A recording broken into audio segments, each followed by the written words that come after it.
बांध के पानी में रास्ता डूबने से सोयाबीन की फसल चढ़ रही जंगली जानवरों की भेंट। समस्या हल करें, अन्यथा किसानों का आंदोलन करने का इशारा।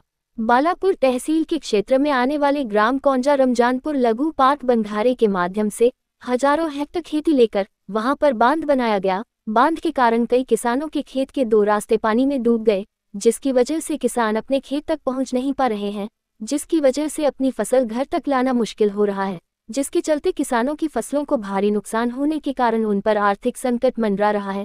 इसलिए दूसरा रास्ता देने की मांग किसानों ने दिए गए निवेदन में की है। आपको बता दें कि इन सभी किसानों ने अपने खेत में सोयाबीन की फसल बोई थी।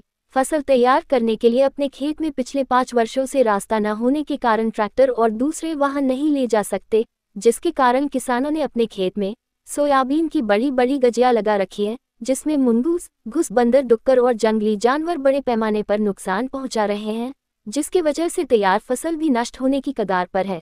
किसानों को हो रहे नुकसान और परेशानियों को लेकर 2019, 2020, 21-22 और 23 तथा 2024 को अकोला जिला पालक मंत्री, विधायक, जिला अधिकारी तथा अंदुरा लघु पाट बंधारे कार्यालय अकोला उपविभागीय अधिकारी बालापुर तहसीलदार बालापुर तक शिकायत की गई। वहीं 15 अक्टूबर 2024 से बालापुर तहसील कार्यालय के सामने में किसान बेमुद्दत भूख हड़ताल करने के लिए बैठने वाले थे, किंतु आचार संहिता लागू होने के कारण आंदोलन स्थगित किया गया था। उसके बावजूद भी किसानों को कोई मिलने तक नहीं आया, ऐसा आरोप किसानों ने लगाया है। इस ओर वरिष्ठ अधिकारी तथा जनप्रतिनिधियों ने ध्यान देकर तत्काल समस्या हल करने की मांग की गई है, अन्यथा हमें प्रशासन द्वारा आत्महत्या करने की इजाजत दे, ऐसी प्रतिक्रिया किसानों ने व्यक्त की है। निवेदन देने वाले किसानों में राजेश भिसे, देवीदास बोठे, सारंगधर संपत तित्रे, ज्ञानदेव विठल कोगदे, संजय वासुदेव भिसे, एकनाथ ज्ञानदेव नागे, नामदेव रामभाव नागे, संजय सारंगधर नागे, मुरलीधर नागे, नीलेश नागे, संजय सूर्यभान नागे, गणेश पादुरंग नागे आदि किसान मौजूद थे। महाराष्ट्र 24 न्यूज के लिए विदर्भ ब्यूरो चीफ काजी मेहंदी हसन की रिपोर्ट। नामदेव रामभाऊ तायडे, कारंजा, रमजानपूर तालुका, बाळापूर जिल्हा अकोला। आमच्या इथं 5-7 वर्ष झाले धरण झालेला व आमचा जो मूळ रस्ता आहे तो या पाण्यात डुबलेला आहे।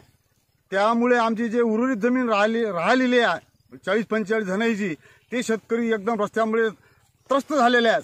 आम्हाला कोणी जाऊ देत नाही, येऊ देत नाही। आम्ही हे शेत कसं काय पेरावं, काय करायचं, काय नाही, तर हे आज लोक आम्ही इतका त्रासलो की काय बी आम्ही उन्हाळ्यातच बिजवाई आणून सगळ्याच्या अगोदर हे कोळ्यातच पेरणी टाकून देतो आणि पाण्याच्या भरोश्यावर निघशील तर निघ बाबा, ना निघशील तर नको निघू। तर खताची बी जे बाचके आहेत ते पोते आम्ही उन्हाळ्यातच आणून ताळपत्र्याने झाकून ठेवतो। अशी परिस्थिती आमच्यावर कोसळलेली आहे। आता आम्ही काय करावं, आमचे काही डोके काम करून नाहीत राहिलेले आहेत। आणि हे जे गंज आहेत याचे सोयाबीनचे, या सोयाबीनच्या गंज हे आम्हाला दरवर्षी 5-5, 10-10 हजाराच्या ताळपत्र खलास करावं लागतात। 10-10, 15-15 हजाराचे हे इतके मामुजाईनं, उंदराईनं, डुकराईनं, सापाईनं सगळं सत्यानच लावलं आमचा करणं। याच्यात आमचं त्रस्त झालेलं आहे। दुसरी गोष्ट म्हणजे या शेतीवर आम्ही पीक कर्ज काढलेलं आहे। त्या पीक कर्जाचं आता हे पीक कर्ज पुढच्या महिन्यात आम्हाला भरावं लागते। आता कशामुळे भरावं, काय भरावं, आता आमचा पोटाचा हे आहे, पोट भरावं की लहान घरी मरण आहे, दुखणं आहे, कपडा आहे, लत्ता आहे, काय करायचं।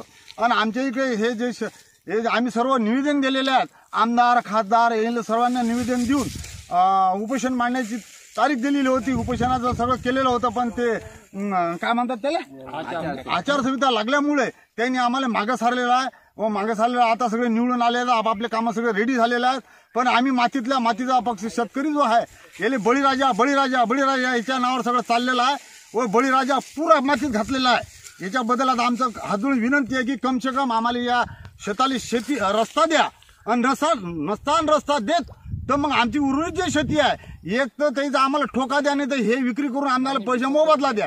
याच्यातून काहीतरी करा, एक तर आम्हाला सांभाळा, नाही काहीच नसेल करत तर मग आम्हाला सांगा। आम्ही शेवटी इथं फाशी घेतो आणि आमचं काय रस्त्यानं करायचं आहे ते जय हिंद जय भारत करतो। उडवाउडीची गोष्ट करू नका, तुम्हाला द्यायचं असेल तर सरळ हातानं द्या। आमचे मायबाप जन्माचे गेले, पण आता मायबाप आमचे तुम्ही आहात। याच्यावरून काही आमची दखल कोणी घ्यायला तयार। निवेदन दिले त्यापासून कोणी आलाच नाही का आजपासून? निवेदन दिलेपासून त्यापासून आमचं कोण तोंड पाहिलं नाही ना। आम्हाला काय हळहळी करतात। आमचं कसं आहे बा, आमची शेतकरी माणसं, आमचे घरचे सांभाळ करणं, शेती पाहणं आमच्या इतकं होते काय। आता हे करून आम्ही त्रस्त झालेला, त्याच्यापेक्षा म्हटलं ही जमीन तुम्ही घ्या, नाही तर मग आम्हाला रस्ता हात जोडून विनंती, आमच्या शेतकऱ्याला रस्ता द्या अशी आमची नम्र विनंती आहे. नाही तर मग आता आम्ही शेतकरी इथं आमचं काय करायचं आहे ते आम्ही आत्महत्या केल्याशिवाय राहणार नाही. याचा जबाबदार याचे जबाबदार सगळं सरकार राहील.